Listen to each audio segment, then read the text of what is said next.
कैकेयी अनुताप। कैकेयी अनुताप में आप लोगों ने अब तक 2 अनुतियों में पढ़ा कि भरत सभी पूर्ववासियों के साथ अपनी माताओं को लेकर राम को वापस अयोध्या लाने के लिए गए। जब राम ने भरत से उनका अभीष्ट पूछा तो भरत ने दुखी होकर अपने को उनके वनवास का कारण माना और राम ने भरत के इस प्रेम को देखकर उन्हें गले से लगा लिया। इसके पश्चात कैकेयी ने राम से वापस लौट चलने का आग्रह किया। आगे देखते हैं। पागल सी प्रभु के साथ सभा चिल्लाई, 100 बार धन्य वह एक लाल की माई। हा लाल उसे भी आज गंवाया मैंने, विकराल कुयस ही यहाँ कमाया मैंने। निज स्वर्ग उसी पर वार दिया था मैंने, हर तुम तक से अधिकार लिया था मैंने। पर वही आज वह दीन हुआ रोता है, संकित सबसे धृत हरिण तुल्य होता है। श्रीखंड आज अंगार चंड है मेरा, तो इससे बढ़कर कौन दंड है मेरा।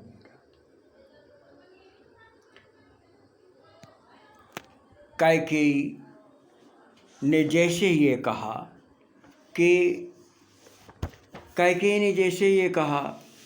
कि आप अयोध्या वापस लौट चले, और राम ने कैकेयी की प्रशंसा करते हुए कहा कि वह माँ सैकड़ों बार धन्य है जिसने भरत जैसे भाई को जन्म दिया है।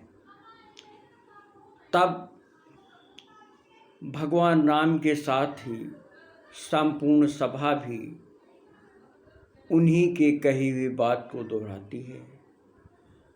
और तब कैकेयी ने कहा, लेकिन दुख तो इस बात का है कि जिस पुत्र के कारण मैं धन्य हूँ उसे ही आज मैंने खो दिया है, और अपने कार्यों से मैंने अपने लिए ही नहीं अपने पुत्र के लिए भी अपयश ही प्राप्त किया है। मैंने जिसके लिए अपने स्वर्ग यानी सुखों को वार दिया, न्योछावर कर दिया, और राम से भी उनका अधिकार यानी उनका राजपद छीन लिया, आज वह उस दुख के कारण इसी प्रकार दुखी हुआ रो रहा है, जैसे किसी हिरण को पकड़ लिया जाए तो वह सशंकित रहता है कि मुझे मार ही डाला जाएगा, और इसलिए वह पकड़ने वाले के प्रति सशंकित होकर के दुख का प्रदर्शन ही करता है। उसी प्रकार भरत आज पकड़े हुए हिरण के समान मुझसे मेरे प्रति भी सशंकित है। श्रीखंड का अर्थ होता है चंदन। आज मेरे लिए श्रीखंड भी चंदन के समान है, अर्थात आज चंदन भी अंगार की तरह है, और मेरे लिए इससे बढ़कर मुझे और कौन सा दंड होगा। आज मेरे लिए चंदन भी अंगार के समान है। इसका मतलब यह हुआ कि आज मेरे लिए जो सुख का कारण था वह भी दुख का कारण है। पटके मैंने पद पानी मोह के नद में, जन क्या क्या करते नहीं स्वप्न के मद में, हा दंड कौन क्या उसे डरूंगी अब भी, मेरा विचार कुछ दयापूर्ण हो तब भी, हा दया हंत व घृणा आह व करुणा, वैतरणी सी है आज जाह्नवी वरुणा, सह सकती हूँ चिर नरक सुने सुविचारी, पर मुझे स्वर्ग की दया दंड से भारी। कैकेयी ने कहा कि मैंने मोह के नदी में अपने हाथ और पैर पटके, पाणी माने पैर, पद माने पैर, पद माने पैर और पाणी माने हाथ, मैंने अपने हाथ और पैर मोह रूपी नदी में पटके, अर्थात मोह के कारण मैंने जो कुछ किया वो अनुचित कार्य था। अब इसके लेकिन यह सब करना मानव मात्र के लिए स्वाभाविक है। मनुष्य अपने लिए सुखद कल्पनाएं सोच करके न जाने कौन कौन से कार्य करते हैं, किंतु अब इसके लिए मुझे जो भी दंड दिया जाए वह दंड मैं सहर्ष स्वीकार करूंगी।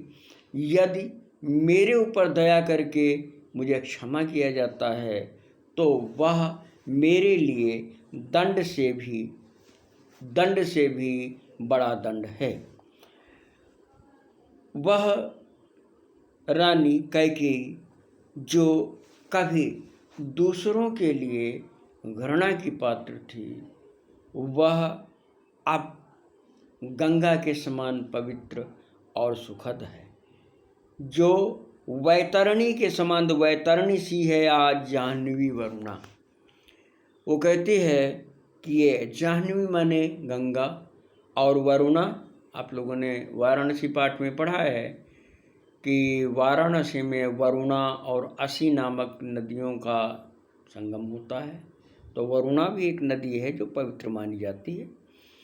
तो कैकेयी ने कहा कि मैं विभिन्न प्रकार के नरकों के विषय में का दंड सह सकती हूँ, लेकिन अगर मुझे दया स्वरूप स्वर्ग भी दिया जाए तो वह मेरे लिए सबसे बड़ा दंड है।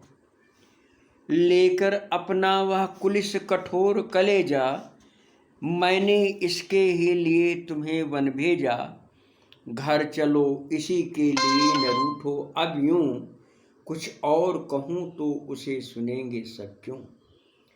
मैंने कुलिश माने वज्र, मैंने वज्र के समान अपने हृदय को कठोर करके इसके ही लिए तुम्हें वन भेजा था।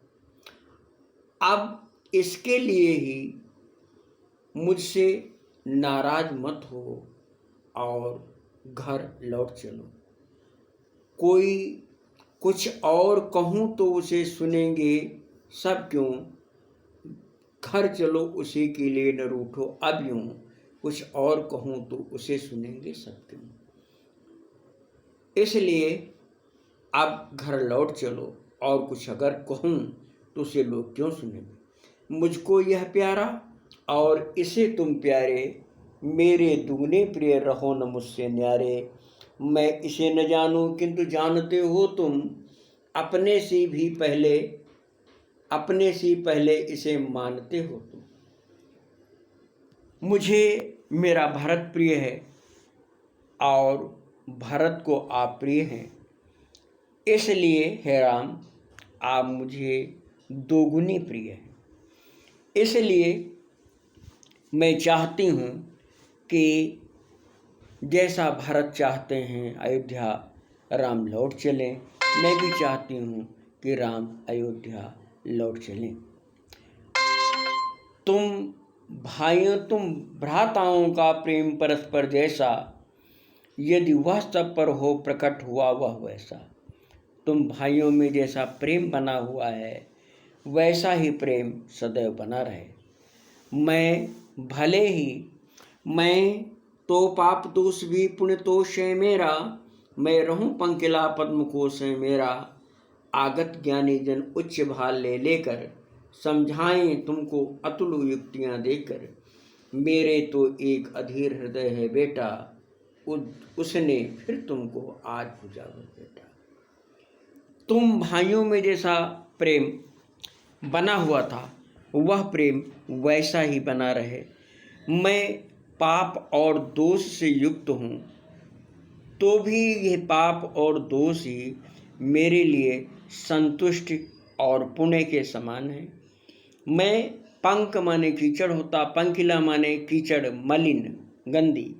मैं भले ही कीचड़ के समान गंदी हूँ, लेकिन जैसे कीचड़ में कमल उत्पन्न होता है वैसे ही यह भरत में मुझसे उत्पन्न हुआ पद्मकोश अर्थात कमल के संपुट जैसा है।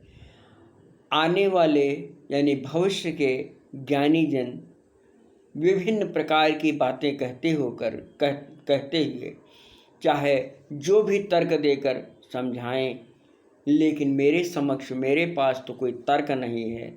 मेरे पास तो एक वह अधैर्य हृदय है, अर्थात जो मेरे हृदय में निवास करने वाला मेरा बेटा है, जिसने तुमको तुम्हारा आलिंगन किया है, अर्थात जो तुम्हें सर्वाधिक चाहता है, वही मेरा एक हृदय मात्र है। अर्थात कैकेयी ये कहना चाहती है कि जो मेरा पुत्र कहता है अर्थात भरत कहता है, वही मेरे हृदय की भी आवाज़ है।